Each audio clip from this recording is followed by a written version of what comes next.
Well, hello and welcome everyone to another beautiful day here at Live at the Waterhole. It is wonderful to be back with you. My name is Amy and I will be with you for today's show as well as tomorrow. And I'm looking forward to all that we can see here across all new locations. Thanks to Africam. Now we're starting off here the beautiful Oldonyo Lodge with an amazing scene right in front of us. These elephant bulls and zebra that have come to drink.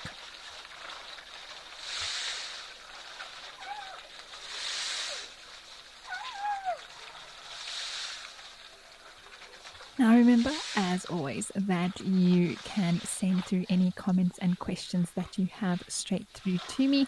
I would love to hear from you. So please do let me know who you are, where you're watching from, and what you're looking forward to seeing today.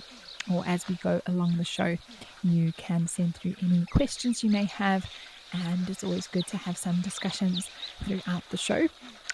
And do this in a variety of different ways. So you can send those through in the comment section, in the chat stream, of YouTube, if you'd like, using @FC. Otherwise, join the conversation on X using the hashtag WildEarth, or you can send through the comments and questions on the Wild Earth app or the website.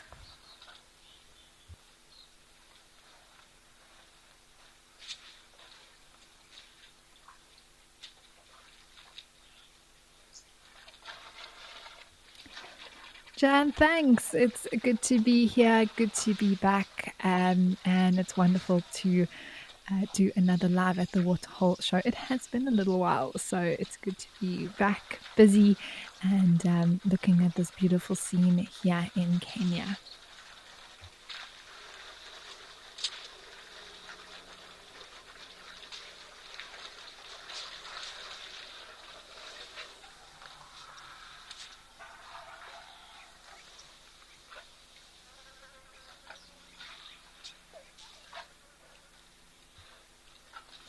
The thing that probably stands out the most for me from being away for about 2 weeks is the color of the grass here at Oldonyo.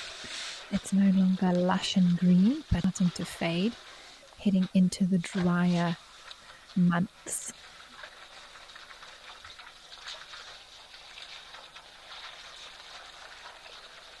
And I think that is also why we're seeing all these animals around the waterhole today.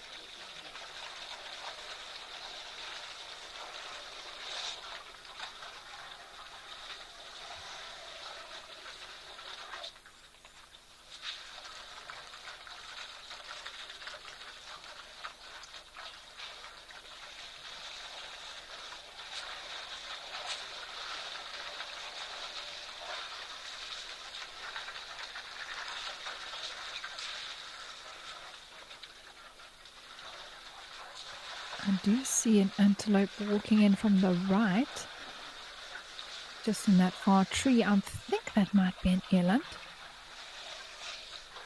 It does look like it. There's a zebra that's right, just blocking. There we go. You can see it just in the background there. But this is very exciting times as the drier months kick in here in East Africa.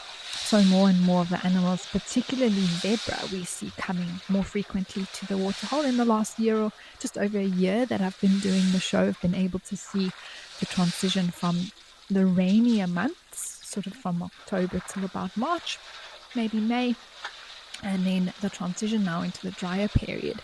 And all of a sudden, for quite a few months, we didn't see many zebra at all. And now that it's getting drier and water's becoming more limited in the area, we see these zebras arriving here at Oldonyo more frequently.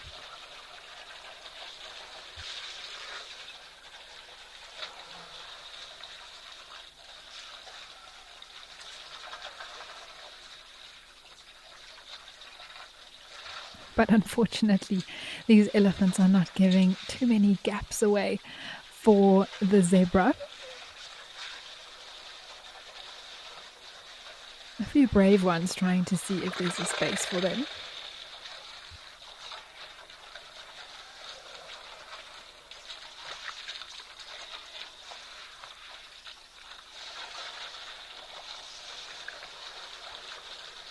Bill from Myrtle Beach. Hi, nice to hear from you. You say, great to hear your voice, Miss Amy. It is good to be back, Bill. I'm looking forward to the show and heading back out on drives as well in about a week or so. So that's also going to be really good. Oh, there's a giraffe. Wow. This is a great start to the show today. 2 giraffes, it looks like.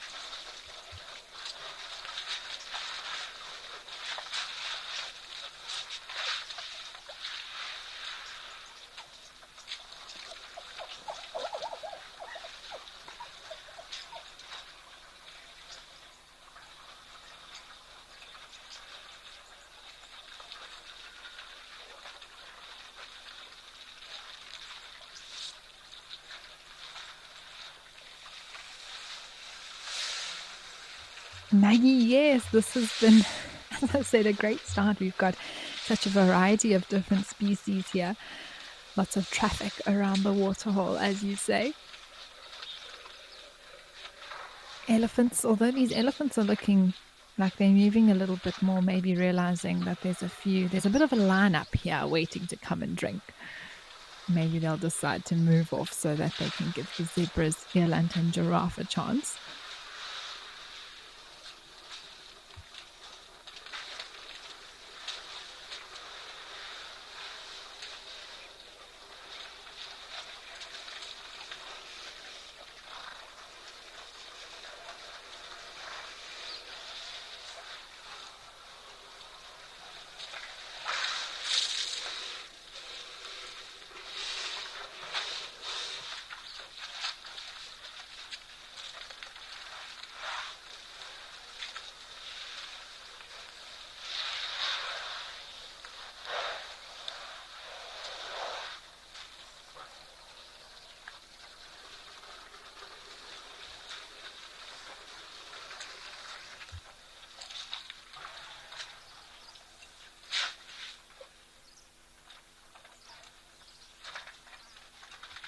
Now, there are quite a few individual elephants that I recognize. There was one with a bit of a floppy ear and some with some distinctive trunks, but the one that's most famously seen here is Mr. One Ton, who I don't see here at the moment. Maybe he'll make an appearance later on today. And for those of you who may not know, he has a set of very impressive tusks, and it's quite distinctive. You can't miss him when he does appear.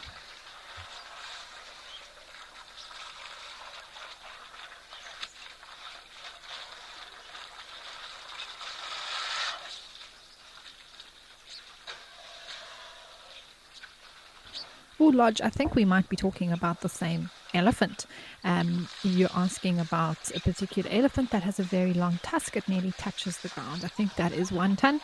And you want to know if it's a hindrance compared to the average size, and would it feel heavy to the elephant? So I would love to ask one of the tuskers that have been alive as to whether the weight of the tusk is something that they are, how do I put it, aware of or actively aware of this extra 200 kgs or so of weight on the front of their faces. I would think yes. I would think that that extra weight must be, of course, heavy for them to carry. But by the time a tusker becomes a tusker, they, of course, are sort of in the last 10 years or so of their life. And their head is a lot bigger. Their body is a lot stronger, and are able to carry that weight a lot easier. Of all the tuskers that I've ever seen, they never look like they're strong, even if their tusks are pretty much touching the ground. They always seem to be able to live and do their thing with ease. But I can imagine that that very long pair of tusks, or even just one tusk, can sometimes, I don't want to say irritate them, but something that they have to be aware of and consciously have to maybe move their head out the way if they're walking, or maybe there's like a log on the ground and they have to lift up their head so that their tusk doesn't hit into it or something like that.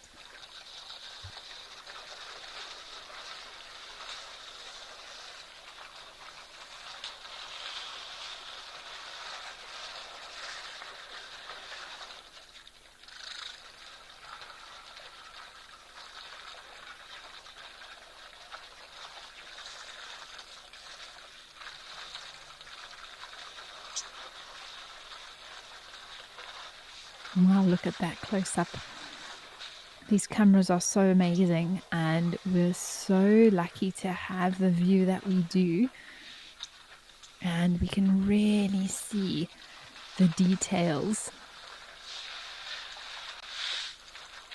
Those wrinkles giving such texture and character to every elephant.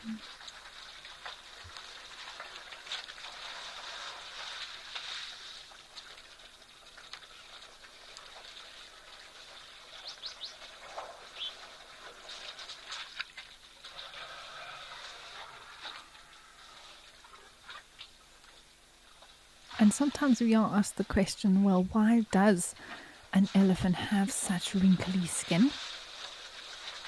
If you think of other pachyderms, which is a term for sort of large grey animals like a rhino and hippo, why do the elephants have the wrinkly skin? Why don't they all have wrinkly skin? Now, elephants, of course, being up to 5 times larger than rhinos and hippos.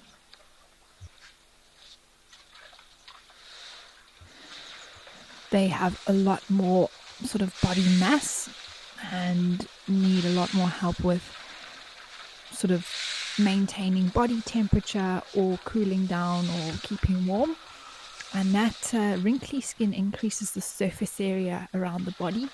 It also can trap in moisture for a lot longer in comparison to something like a rhino or buffalo or hippo. And so it's the way they have adapted to be able to survive as such a large animal in some very harsh conditions.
Well, the eland and zebra are definitely queuing up here, waiting for these elephants. Hopefully, maybe trying to put some pressure on them. But I don't think that these elephants are too worried whatsoever. They are going to have their fill before they move off. And now we've got one dust bathing itself right in front of us. How amazing is this? Mercedes, good to hear from you. You say, greetings, Amy, Wild Earth crew, and chatters. Happy Saturday. Looks like our 1 ton is still MIA. Well, yes, as I said, I don't see him here today. I don't know when last he was seen on the Waterhole show. But who knows? Maybe he'll make an appearance. Oh, Kulu says, who's directing today, says that he was here yesterday, so it hasn't been too long. I'm glad to hear that. That made me slightly worried if he hadn't been seen for a while. But I'm glad that he has been around.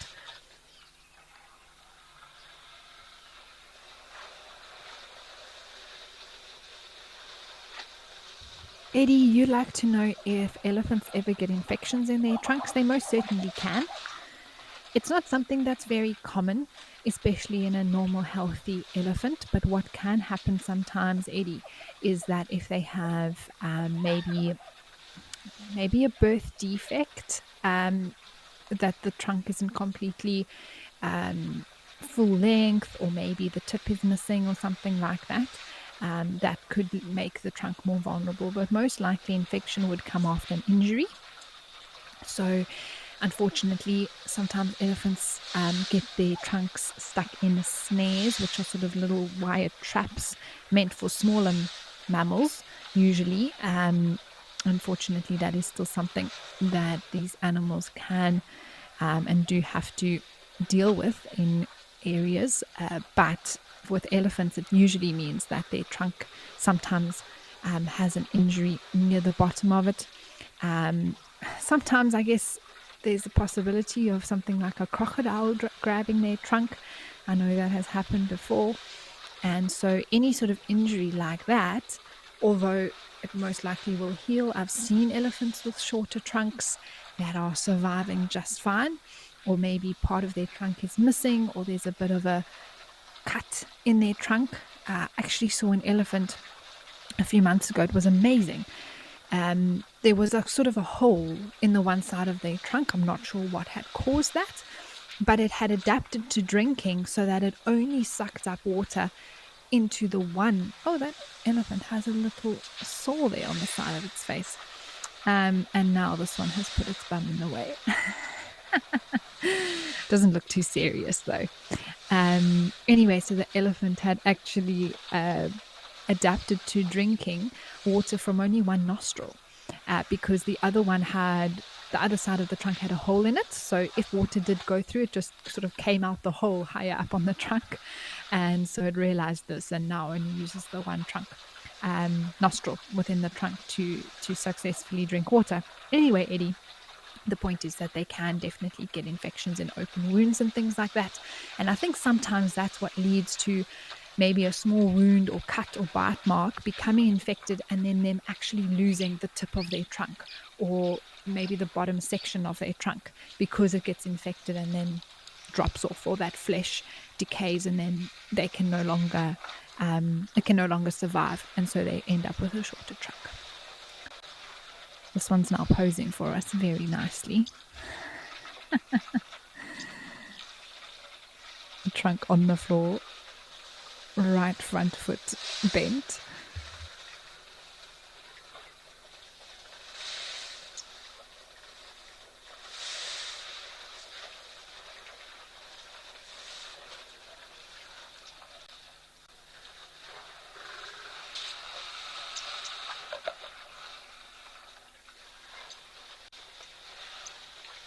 There is a giraffe in the background too, but there's the one on the right that you can see quite clearly, but then just to the left-hand side, there's actually one that's a lot closer.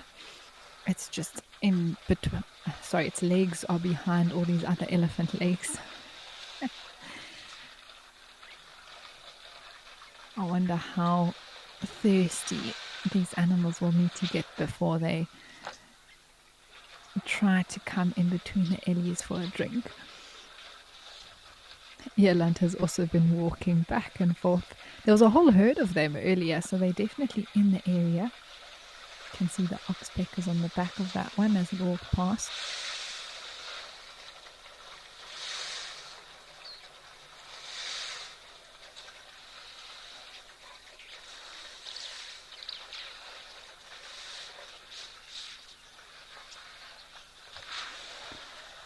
Well, this has been a fantastic start. I'm sure we might be back, come back and visit Old Donyo a little bit later, see if these other animals eventually are allowed to come have a drink at the waterhole. But while we wait for that, let's head over and see what's happening at Tembe.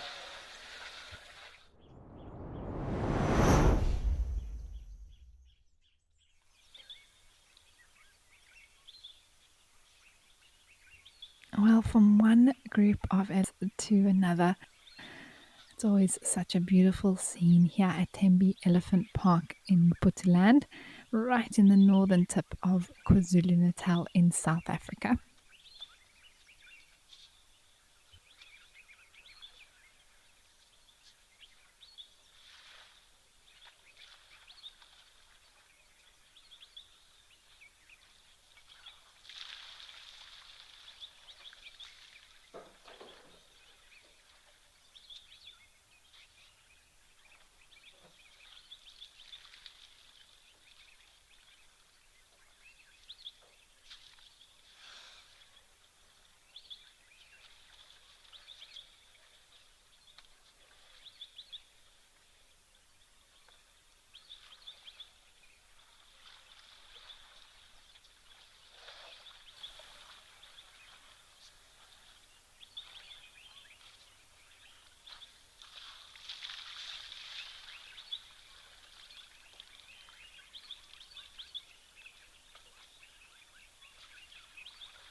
Some of the elephants here also actually have very impressive tusks. There's one there in the sunlight just busy dust bathing himself.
And it's always so lovely to just sit and listen, enjoy the sounds of these elephants drinking here.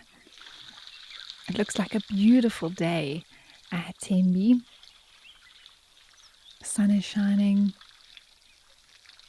maybe a slight breeze in the air.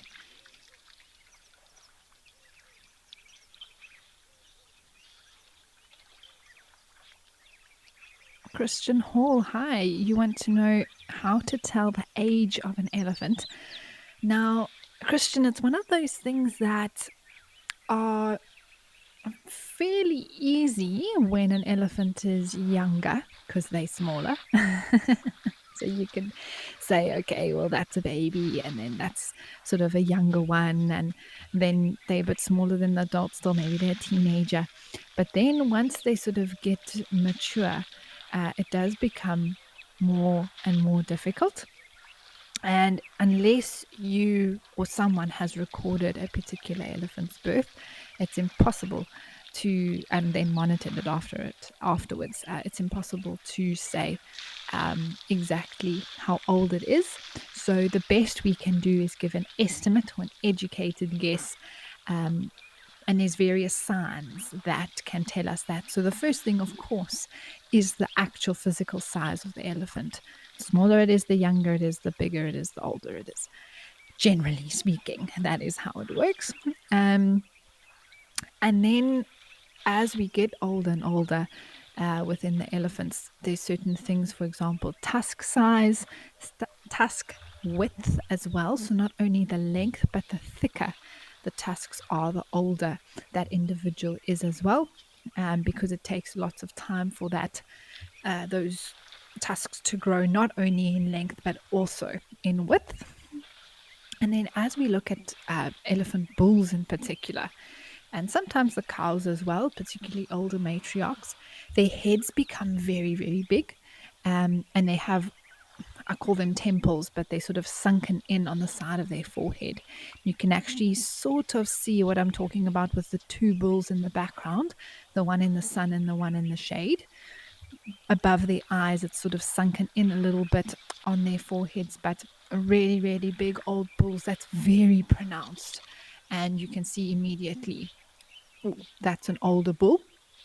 And we're talking, let's say, 45 years plus. The other thing, depending on area, is the tattiness of the ears, or the number of sort of cuts and scrapes of the ears. And you can see those two bulls, the one that's actually walking out into the sun, how tattered his ears are. And so that also gives us a sign of, oh, he's having, he rubbed his bum against that tree now. That also gives us a sign of age. So it's impossible to look at one thing only.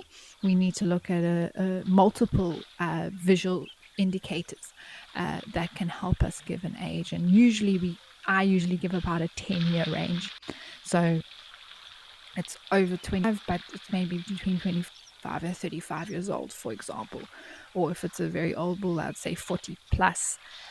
Once they're over 40, it really gets a bit difficult to exactly say how old they are, just because their lifespan's roughly 60 to 70 years.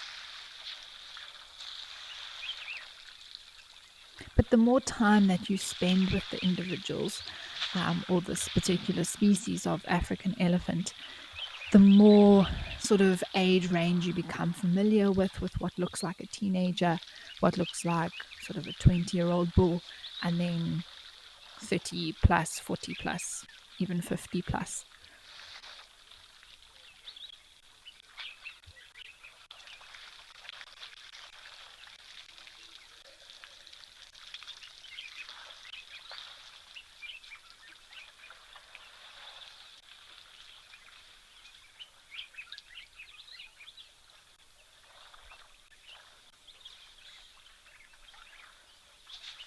And there we go. We can actually see some of those things I'm talking about with this particular bull. Look how tattered those ears are, the sunken in forehead, very big, long, thick tusks as well.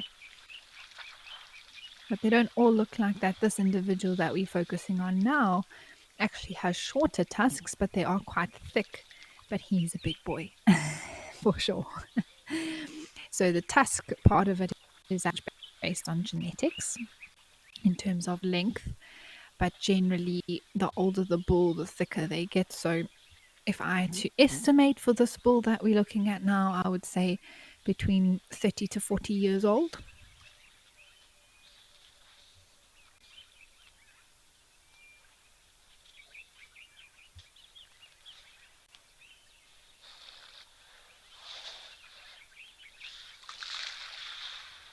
The one on the right that's approaching just went past that nyala tree. That's a very small bull. And I would say he's maybe late teens. Both of these actually that are walking this way now. Maybe even more towards the mid-teen age.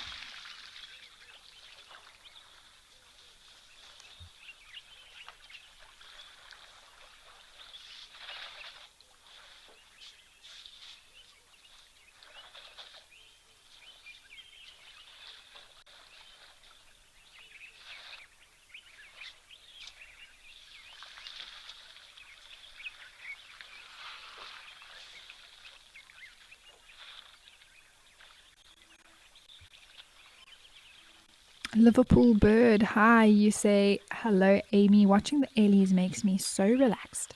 You absolutely love them. Well, I think everyone watching would agree with you, Liverpool bird.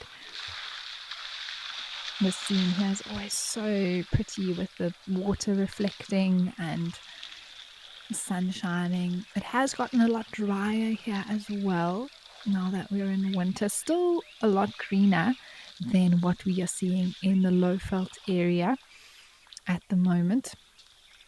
Still some green in the grass, but definitely not as lush as it was about a month ago or so.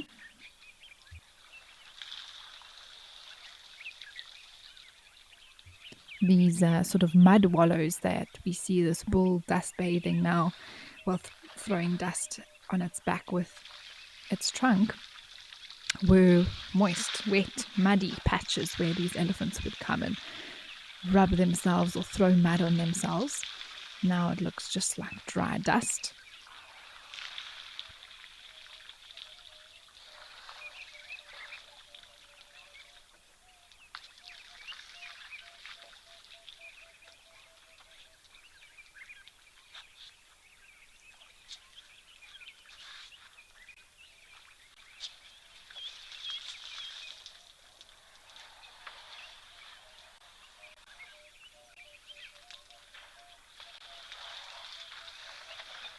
Can hear emerald spotted wood doves calling in the background.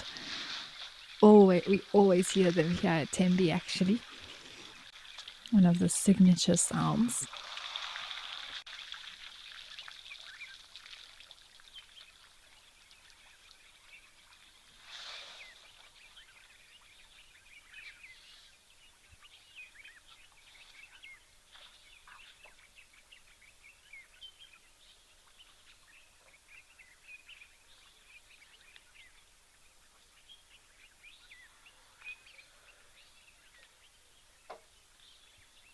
Terry, you want to know what do I accelerate the need for new sets of molars in an elephant? Well, Terry, the need for new molars is all about how quickly the current set of molars wear down. And so, in terms of acceleration, that would be diet. So, if there was so let me put it this way, if the rougher the vegetation an elephant eats, the quicker those molars are going to wear down and the sooner they'll need a new set. So let's say that there is a period of drought and there's not a lot of grass around, beautiful, soft, easy eating grass. That means that the elephants are going to eat a lot more bark, leaves, roots, that sort of thing. And that's going to take a lot of extra wear and tear on the molars, therefore accelerating the need for new ones. So periods of drought are one of the prime factors for accelerated wearing down of teeth, and therefore the sooner a new set of molars would be needed, and therefore actually the shorter the lifespan of the elephant, because it all is about that sixth set at the end of their lives and how long they can make it last. And interestingly, enough to sort of back that up was when I found out that elephants in South Africa, for example, live, like I said, around the 60-year mark, 60 to 70 years if they're really lucky. But in an area like Botswana, around the Okavango, for example, where there's beautiful lush grass, and that's what they're mostly able to eat. They don't really have to eat a lot of bark and leaves. They can live close to 80 years or so because of the less demanding vegetation that is sort of less tough on the teeth, as it were.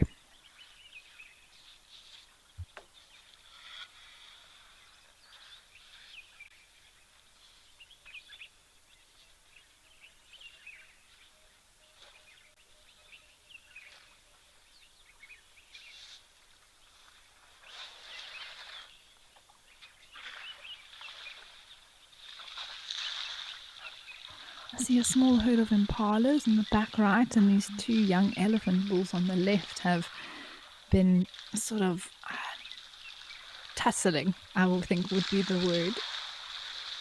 Maybe a little bit of competition between those two there.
Christian, you say it's time to invent elephant dentures. I don't know, maybe that would be a good gap in the market to offer.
Pat, hi. Thanks for your question. It's an interesting one.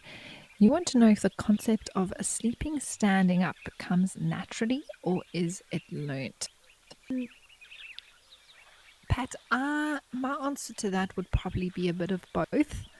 I think it definitely comes far more naturally to something like an elephant or any other four-legged creature than it would for us as humans. And it's because of the four legs and the even weight distribution. I think that standing on those four legs for extended, pretty much always, extended periods, but almost all of their day is spent on the 4 feet. It's a lot easier for them and a lot, like as humans, we often feel we need to sit, give our feet a break.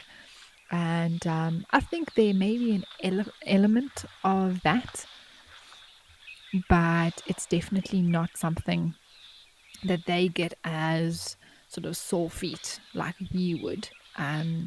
They can last on their feet a lot longer, just the way that weight is distributed. So therefore, the sleeping part of it, I think there's a natural element of it, but I do think that they also see their mothers and aunties and cousins doing that as they grow up. And this is the way elephants sleep, although sometimes they do lie down. So that's not completely out the question. But we know that as an elephant gets older, they generally sleep standing up just because of how much effort is required to get up and down. And it's usually the smaller ones that lie down in the middle of the herd and have a bit of a rest. So is it entirely instinctual? I'm not sure. I think there's definitely an instinctual element to it. I think it's possibly the easiest option for them. And generally, they tend to choose to do the easier option. And if they can just close their eyes and stand and it's comfortable, I mean, why not? There's a woolly net stork, a pair of them actually, that are always here around Tembe, just walking between the elephants there on the right hand side.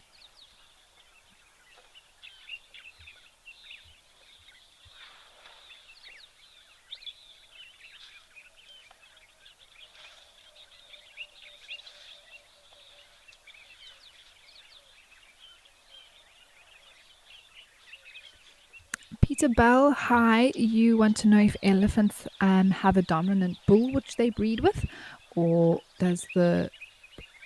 do they have a dominant bull to breed with the whole herd, or do they pair up?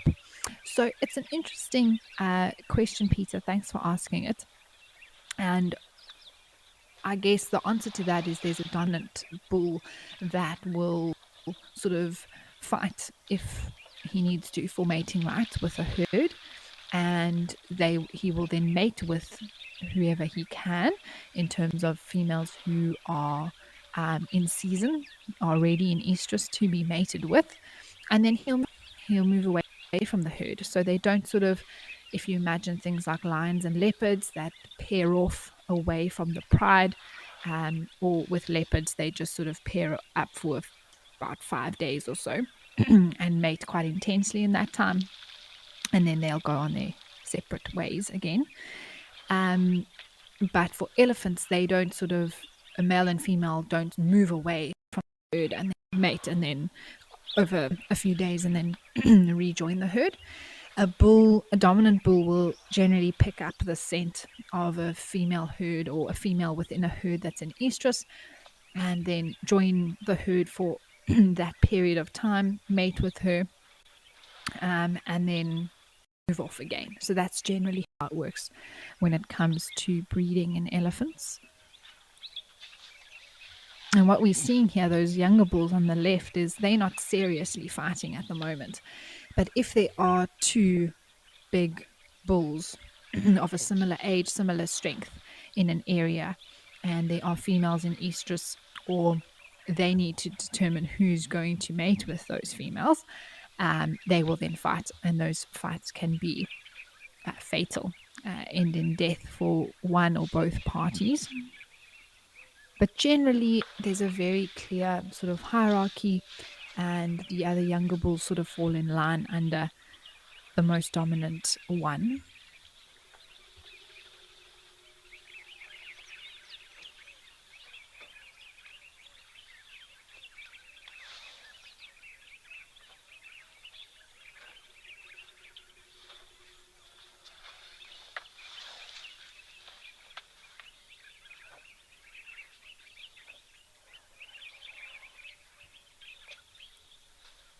And also, just to mention that what we're looking at here and what we saw in Kenya as well are two bachelor herds. So we've got a group of males who are hanging out together, and we haven't actually seen a breeding herd, is what we refer to as females with their youngsters and their calves. So as an elephant gets older and their hormones start to become more and more, let's say, apparent, and they need to then move off from the herd. They get pushed off and they form these sort of bachelor groups. Not always, but they are social animals, and so it's nice for them to have some other boys to hang out with.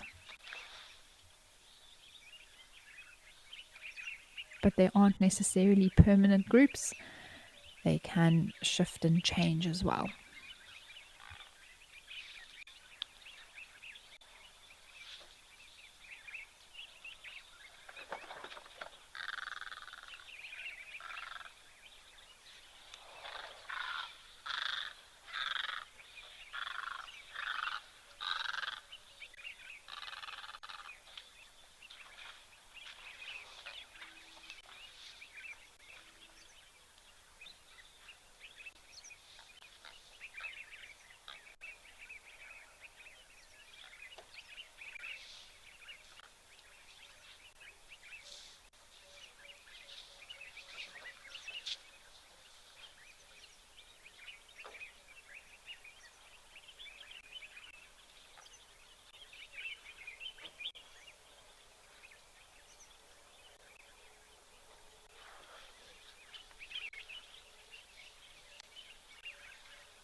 All right, everyone, let's head back up to Kenya and see what's happening at Oldonyo.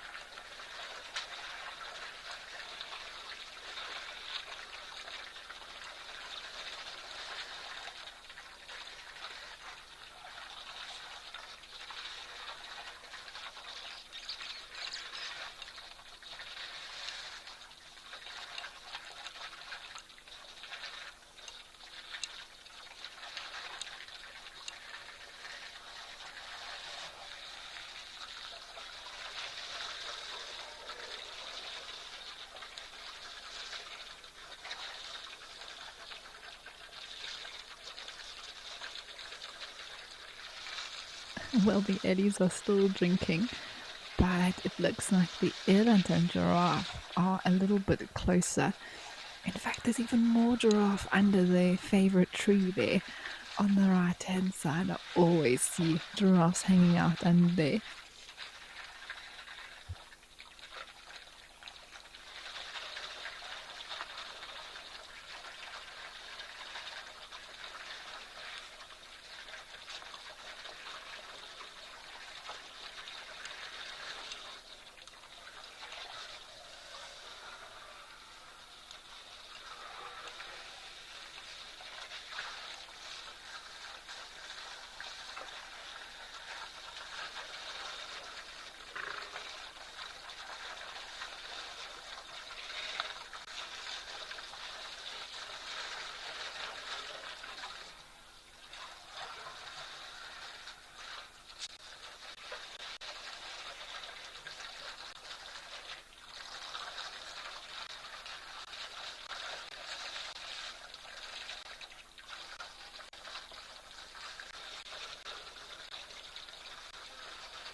This is clearly where the cool kids are hanging out, busy ruminating, waiting for their chance to have a drink. Unfortunately, here in Africa, there's not too much of a rush for anything. So they've got all day and nowhere else to be. So why not just wait your turn?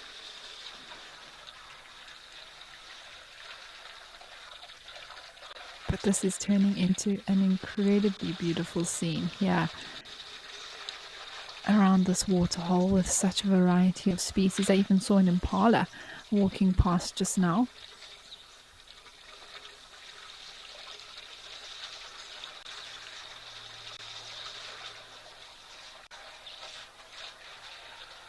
Well, the oxpecker sitting on this one's neck.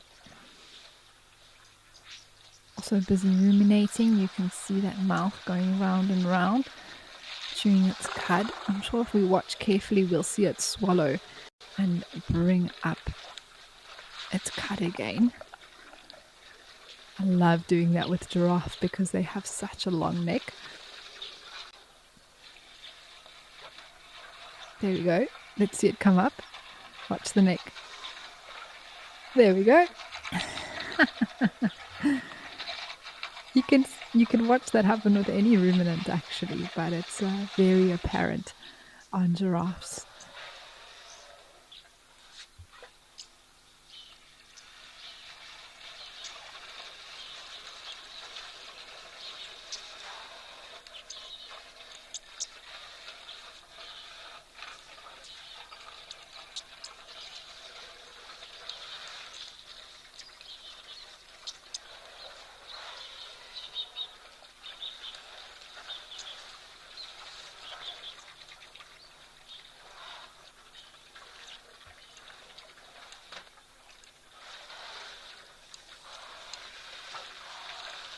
You can see all these birds have little red bills and comb through the fur and the hair and coat of the giraffe.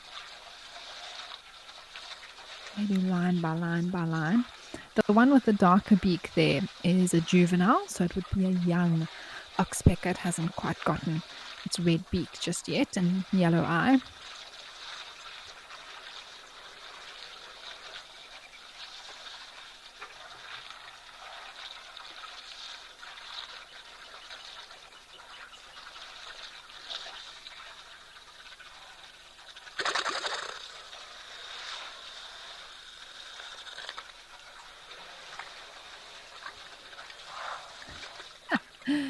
An eland came into our shot there. It's inching closer to the water as well. Ooh, there we go, braving it out and joining these bulls for a drink. There's a second one that's just behind that also may come and join. Let's see.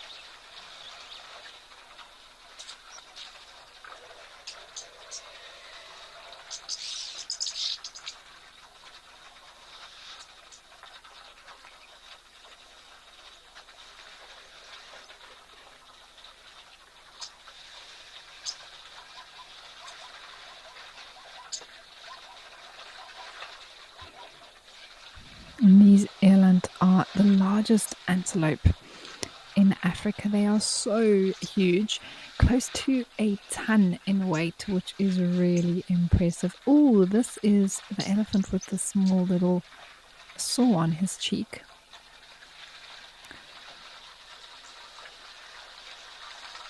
Finally have a view if someone doesn't block us.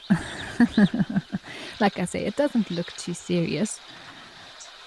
Oh, there's a variety of things that maybe there was a tick there that came off and left a little bit of a bloody patch.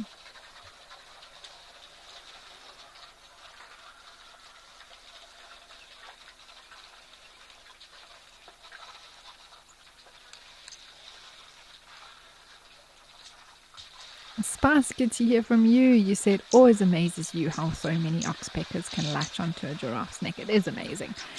But it is a very long neck as well, so that's why so many can fit on.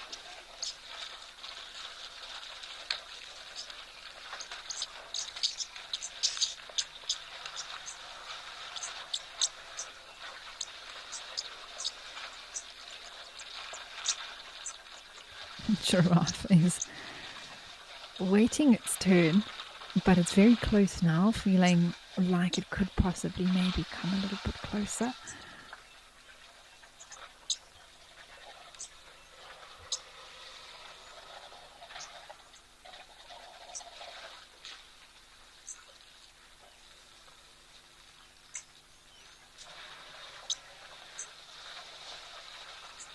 Now it's interesting to note how this elephant, there's no oxpeckers around that saw. Whereas usually if we saw a open little wound like that, we would immediately expect on a giraffe or a buffalo or a rhino to see the birds pecking away at that. But simply that the elephants don't tolerate the birds, they irritate them too much.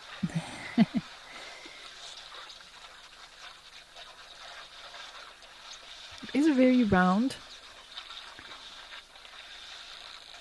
So, I mean, there's a variety of causes. Like I say, it doesn't look too deep and it doesn't look too big at all. So I'm sure that will heal up in no time. And interesting enough, with the view that we have, you can see the temporal gland really clearly on this elephant. Oh man, we got blocked.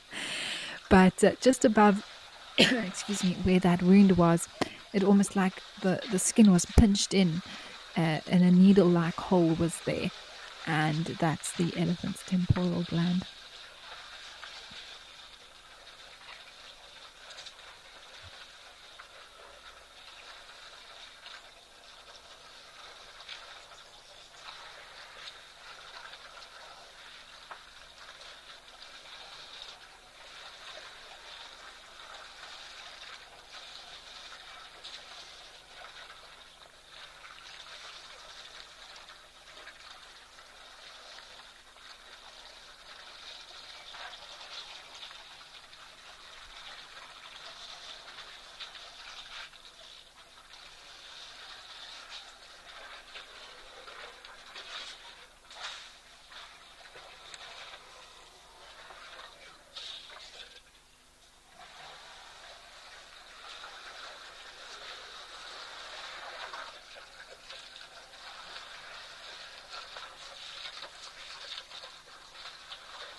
Letter, yes, I do feel sorry for these other animals, particularly this giraffe.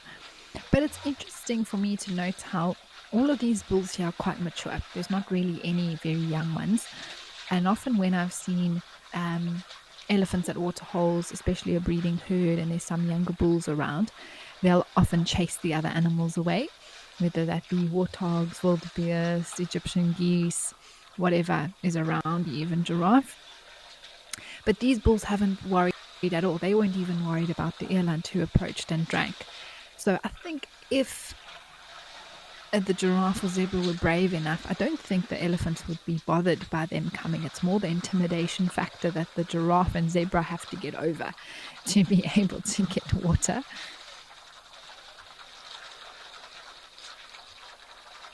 And any sort of movement by the elephant, even if they look in its direction, they feel intimidated by these massive animals. Although a giraffe is not small, but in comparison, they are.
we wait to see if this zebra or giraffe gets a drink of water, let's head over to olifants.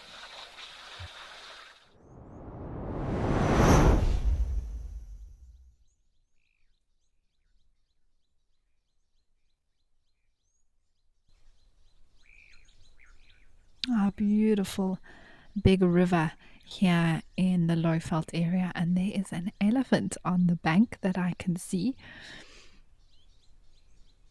What a serene scene it always is here. Oh, and I think there's a crocodile. I almost thought it was a branch of a tree for a second.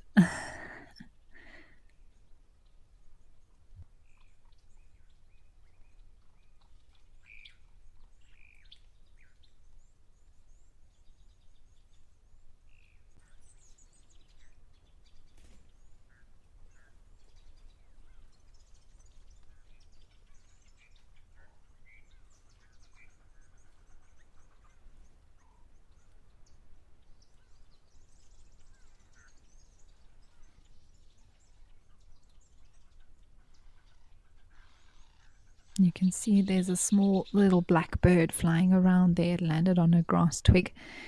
And that is a fork-tailed drongo. I'm sure it might, there we go, pop down, flying around where that elephant is.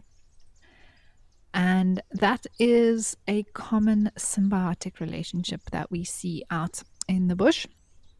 And basically, that's a very fancy way of saying that the drongo benefits from having the elephant around. The elephant isn't harmed or affected in any way, so it just does its thing. And then something like a fork-tailed drongo, sometimes even egrets also can follow large mammals through the bush. And as they move, as this bull is eating right now, it'll disturb insects, which is what that drongo is after.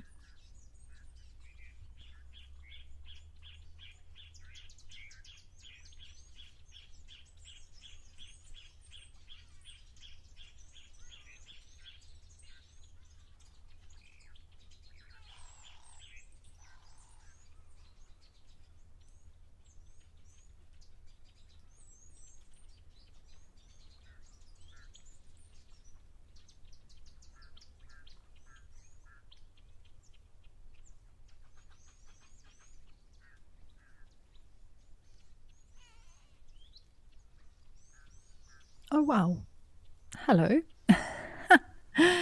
There's a big kudu. That's amazing. Right here close by to the camera, it looks like. And I think there are two baboons there as well on the left, unless that's a very odd shaped log. I think the one is cleaning the other. Oh, it is moving. So there's a beautiful male kudu. Oh my word, he's busy ruminating. And then there are two baboons just further to the left.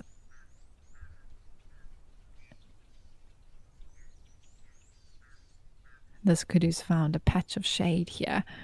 It was quite warm today, even though it might look very, very hot with the sun there. It's winter time in the Lowveld, which means we have just the best weather ever. I absolutely love it.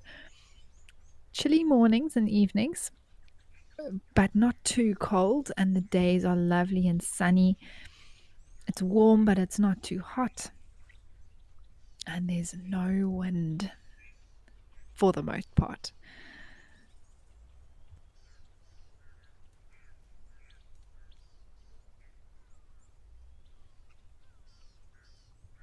Now this kudu is doing exactly the same thing as the giraffe we were watching in Kenya. You can see how that mouth is going round and round, and then I actually did see it swallow and bring up its cud, which it re-chews. Off goes the baboon. Or is it a monkey? Might have been a vervet monkey, actually, not a baboon. Anyway, they've run off. There goes the next one, coming out from behind. Yeah, it is a vervet monkey.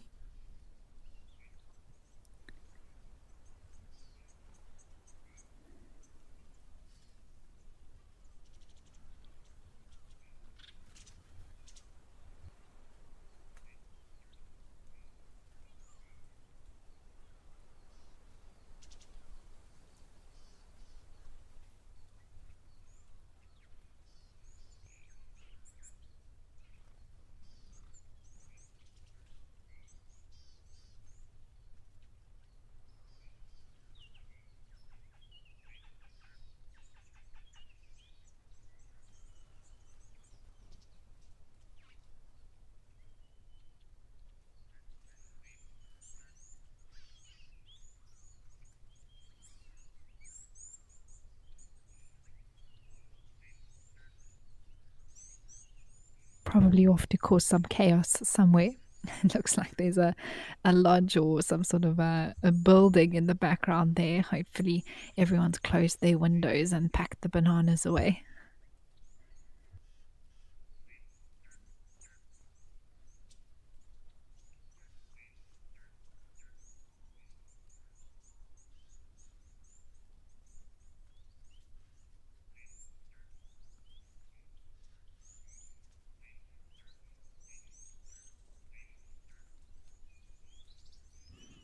Well, what a treat to see this kudu here at the Olifants River. Let's head over to Cataipan.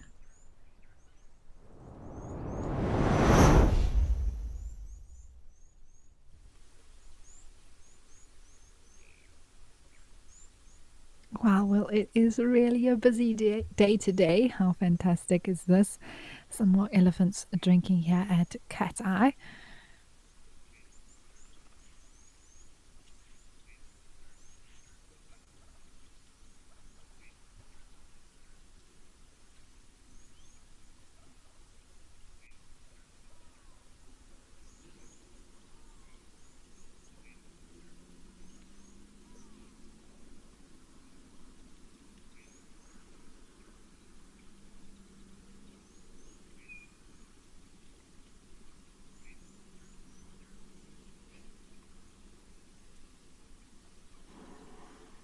I think these are two males. We do sometimes see elephant family herds here, breeding herds, which is always fun. Maybe they were here a little bit, like the edges of the waterhole on the left are a little bit damp, so maybe they've already come for their drink. And sometimes the bulls will follow afterwards or lag a little bit behind, finishing off their bit of water for this time of the day.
Well, as I've been watching these two elephant bulls here at Kata, I've just taken note of the scenery, and I was speaking earlier about how green it still looks at Tembe, how dry it's looking at, well, let's say a lot browner in color up in Kenya. And here as well, the colors of the low felt have changed to sort of yellows, beiges, and browns, with the odd evergreen tree in between.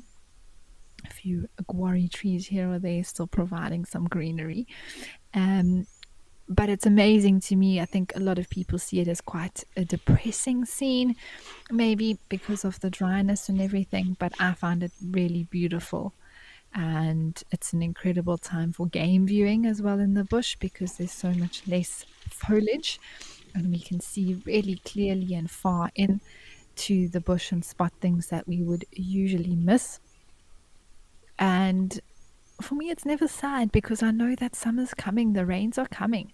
It's just a few months away, and then all of a sudden, all the nutrients that the grass is now holding in its roots to be able to survive through the tough times, or trees as well, are going to burst forth in a few months when, and we'll have a completely different scene in front of us.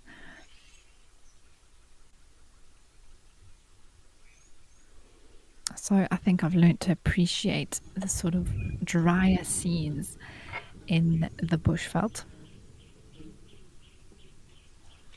And it also means that there's a lot less insects around, which, from a guiding point of view, are always appreciated on your drives back home in the evening. Don't have to worry about a dung beetle hitting into your face.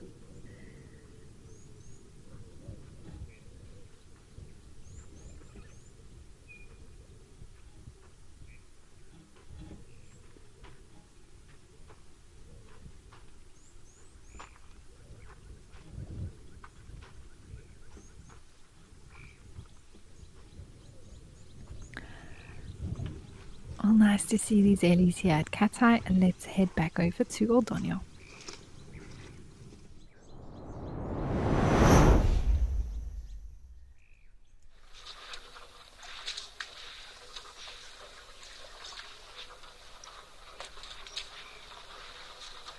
Oh, these are some thirsty boys. Oh, the zebra. I wonder if they've already had a drink. It looks like they were getting very brave there.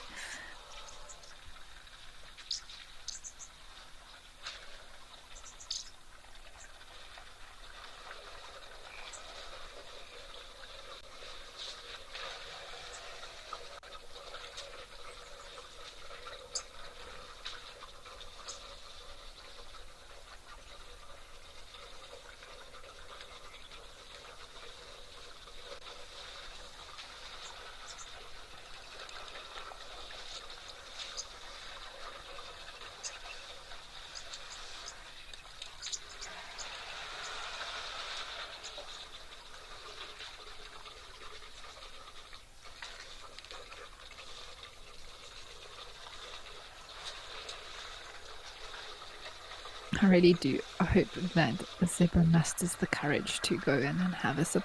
Although there's a lot fewer elephant bulls around, so I'm feeling hopeful that oh, there they come. That they are slowly moving off, and will give the zebra a chance to have a drink as well. Mindy, interesting question. You say that all ruminants tend to chew in a circular motion. That's correct. It's the molars at the back of the mouth that are going round and round. Well, the bottom jaw is moving, and that circular motion is how they break down their food. Do you think they all chew in the same direction? I'm going to have to take note. It looked to me like the kudu and the giraffe were chewing in the same sort of, what was it, clockwise direction. I think the jaw was moving sort of from right to left and up and right to left and up, which is clockwise. I'm working this out, Mindy, as I'm talking to you. And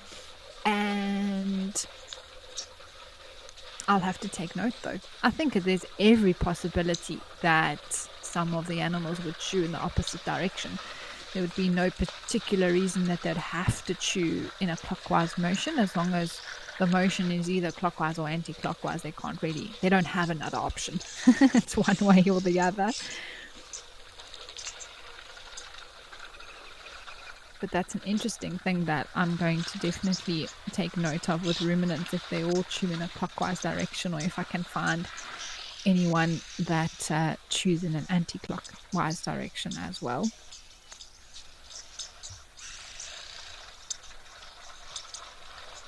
Well, I'm so happy to see that the eland have arrived as well. Finally getting a drink. Oh, there comes back the giraffe.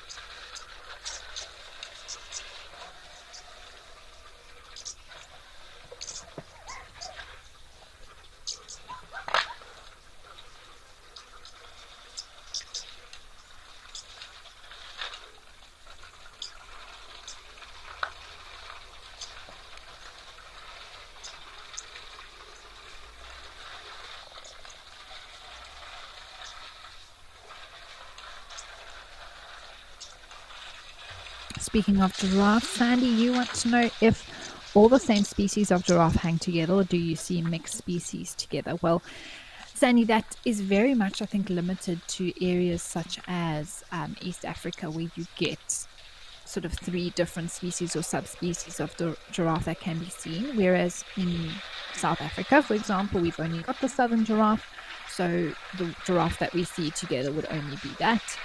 Here, these are all Maasai giraffes, but there are reticulated and Rothschild that are also in East Africa. I've never seen one on at Old Donya before, but in other places where they all do occur in the same area, you might see them together. I don't know if they hang out purposefully. I think they would still stick to their kind, as it were, but they may very well be in the same plain or around the same trees.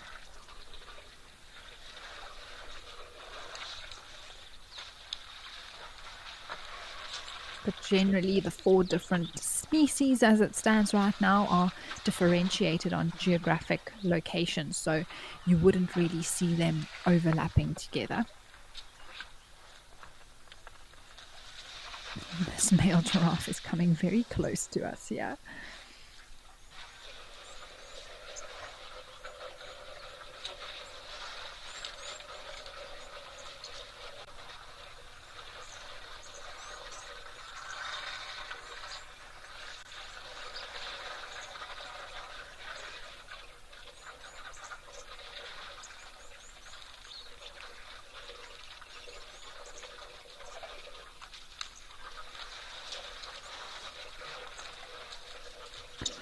If that eland is that wound on the back left leg there. I thought it was an oxpecker actually, but it looks like that same mark is there. It doesn't look red, but it just looks black. Maybe a scar from an old injury.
These zebras look like they're planning a strategy.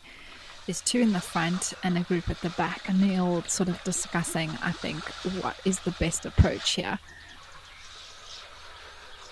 You take that side, I'll take this side. Let me know if you see a gap. What do you think the elephants are thinking?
Canine Girl, yes, it is a beautiful scene. We've been spoiled today on the show with many locations actually having so many elephants around, but here at Aldoni we've had the zebra, elephant, giraffe, and even an impala making an appearance.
Mindy, that's an interesting point that you raise. You want to know if there's any correlation, or if I think that there's any correlation between the number of oxpeckers on an animal and their general overall health. I think one could make some sort of speculations about that, but generally, no, I don't think so. I mean, I have seen giraffes with many oxpeckers on. I've seen the eland and here that had many oxpeckers on. It didn't look to me like they were unhealthy or they had a particularly large tick load.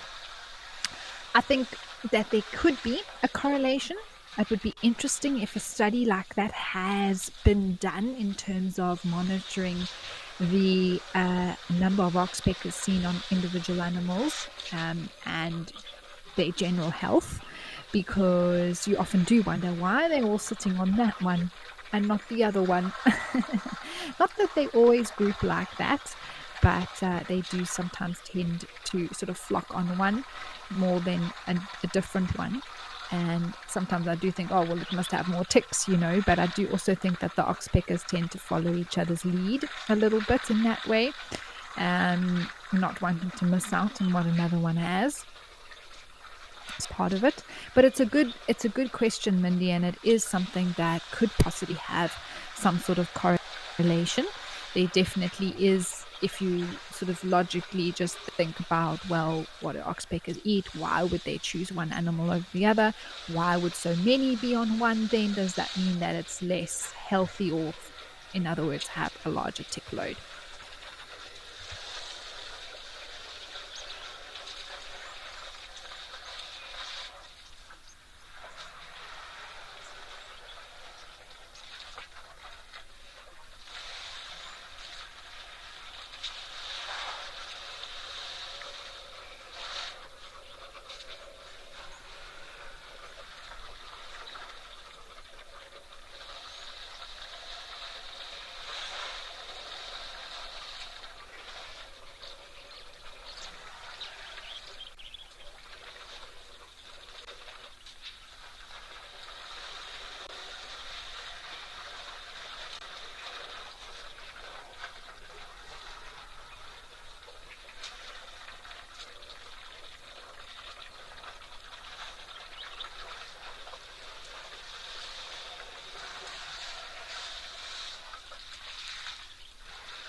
Bill, you say 1 ton is late today. We need to have a talk with him.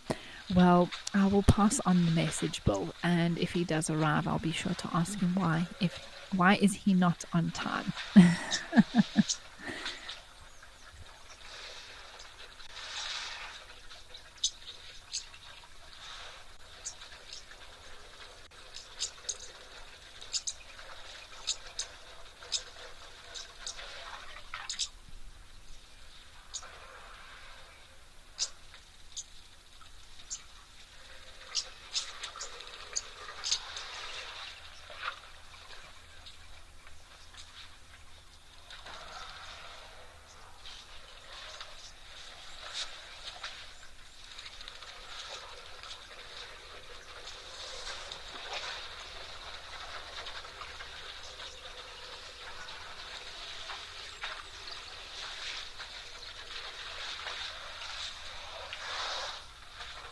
I did think for a second when we arrived here that it was starting to quieten down, but all of a sudden some new bulls have arrived, and it's once again very busy. You can just hear all the sounds, the heavy exhaling, drinking, bodies brushing together.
the giraffe in the background, and zebras are again coming closer. I think they sort of move away and then they muster up the courage to start coming closer again, hoping that these elephants are going to be finished. I think if we do in the next sort of last little bit of the show see these eddies move off, very quickly the giraffe and zebra will be here to drink.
And you can't even see the water here at this waterhole. It is one that is pumped, so water is supplied here to it. And I know that when they top it up completely, it's actually very full. You can see the water from this angle. Whereas at the moment, I think they really have drunk so much today, at least, that it's gone right down to just a little pool in the middle that's being filled up as these eddies are drinking. You can just see, I think, the very top of the water sticking out there in the middle.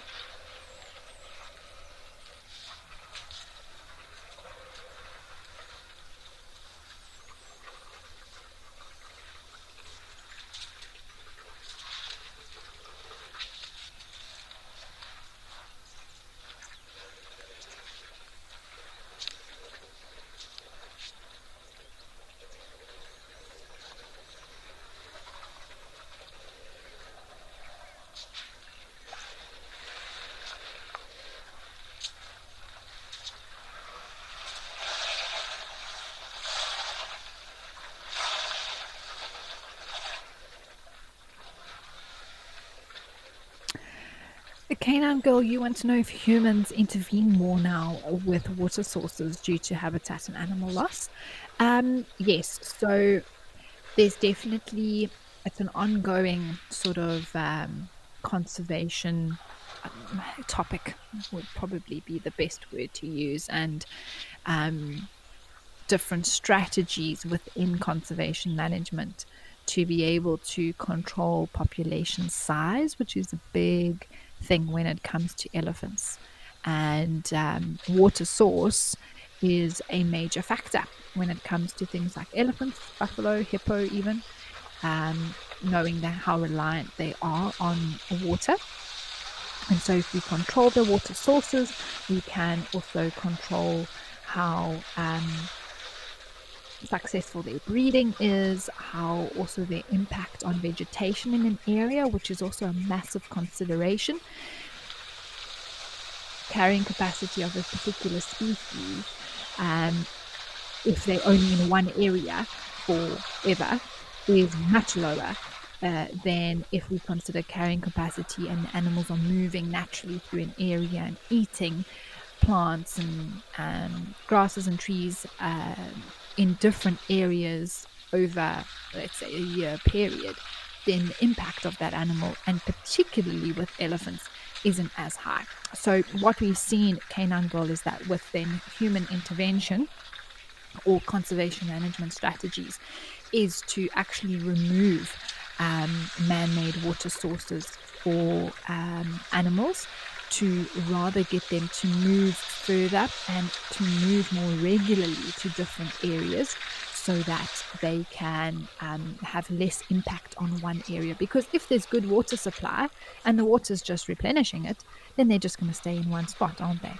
Whereas if there is larger, let's say, distances between the water holes that are provided for them, they have to move around. So it's an ongoing thing that is being researched, but water control, water source control, is a massive part of being able to control populations of animals and also the impact they have on the environment and the plants that they live with.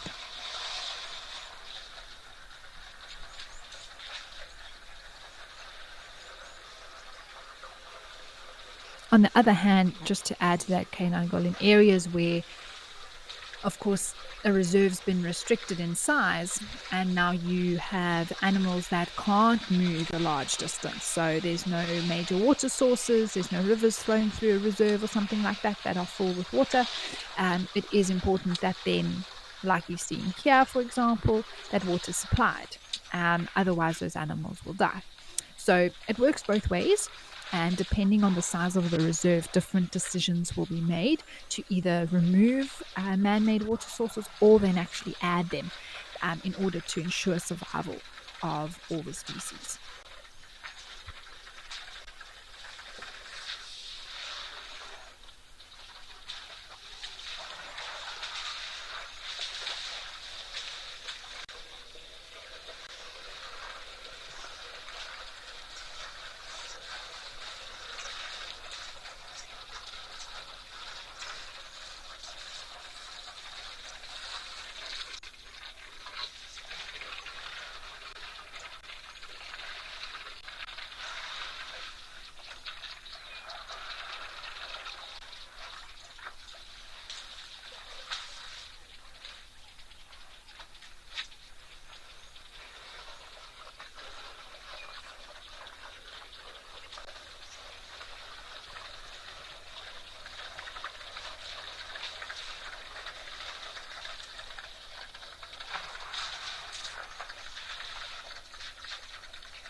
Taxi lady, interesting comment about the oxpeckers from you, saying that maybe they prefer one blood group over another. Now, it is true that animals have different blood types, But I have no idea. Maybe they do. Maybe one animal's blood is a little bit more delicious than another. Although they are looking for the ticks and parasites. So, they just digest the actual little insect afterwards in your gizzard. Oh, there's a little bit of noise coming from these boys now.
Well, everyone, I cannot believe it's the last 5 minutes of the show. Absolutely crazy stuff how quickly it's gone today, but we've had endless entertainment, that is for sure. So I am just soaking up the last few minutes before you head into the On Safari show, which will be coming up straight after this.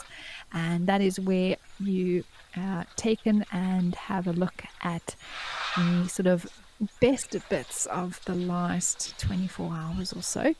And one of the naturalists from Juma will take you through that, and you get to have a look and discuss a little bit more about the things that were seen, some of the major highlights.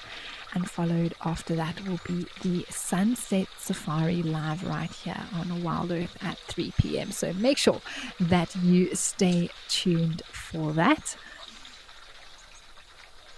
I know some of my fellow South Africans will be also looking forward to the rugby a little bit later on. So wishing the Springboks all the best for their game against Ireland.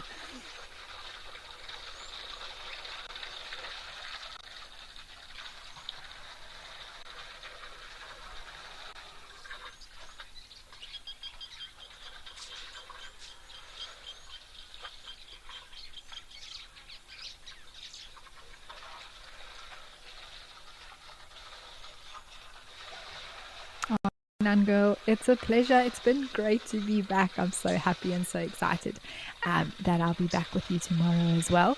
So please make sure that you do keep it tuned to Wild Earth, and tomorrow as well, the same time, same place, where we'll see what comes down to drink tomorrow. Who knows what it may hold for us.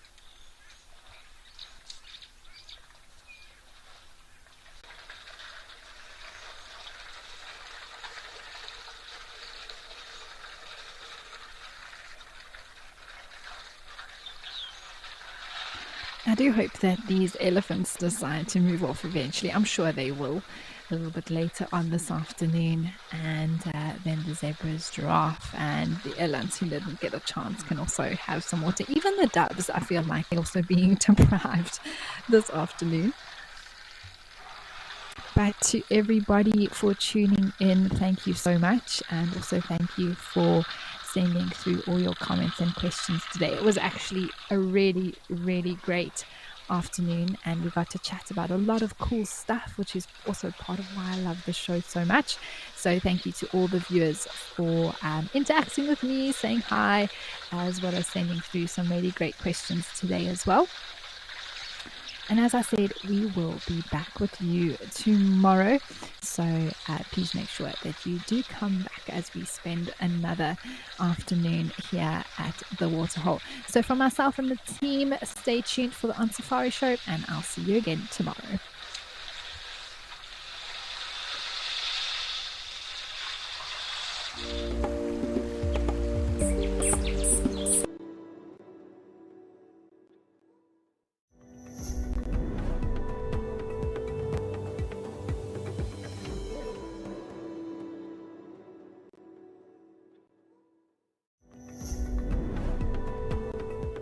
Well, it's Saturday afternoon here. The All Blacks beat England, thank goodness, and this is On Safari.